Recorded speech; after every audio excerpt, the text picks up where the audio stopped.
అక్రమ కట్టడాలు in twin cities or anywhere. ఈ అక్రమ కట్టడాలు కట్టినటువంటి వారికి డిస్కౌంట్తో కూడినటువంటి పర్మిషన్స్.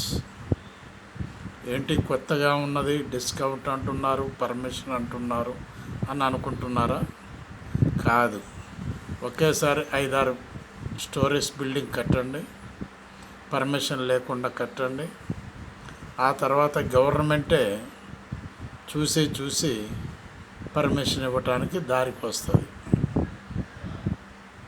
ఎందుకంటే ఇట్లాంటి బిల్డింగ్లు చాలా ఉన్నాయి, వాటిని పర్మిట్ చేయండి అని చెప్పి ప్రభుత్వమే చెప్తుంది.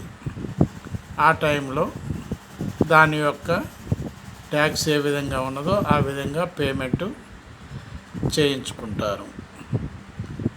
మామూలుగా పర్మిషన్కి పోతే ఎక్కువ పైసలు ఖర్చు అవుతాయి.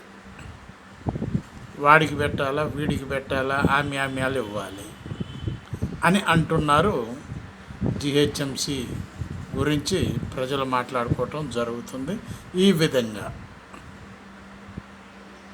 చూసారా ఎంత గమ్మత్తుగా ఉన్నదో, ఎంత ఇంట్రెస్ట్గా ఉన్నదో. అందుకనే అక్రమ కట్టడాలు ఎక్కడ చూసినా కూడా ఎక్కువ అవుతున్నాయి వితౌట్ పర్మిషన్తో. అది అసలైనటువంటి లాజిక్. బాలసాని వీరప్రసాద్, హైదరాబాద్.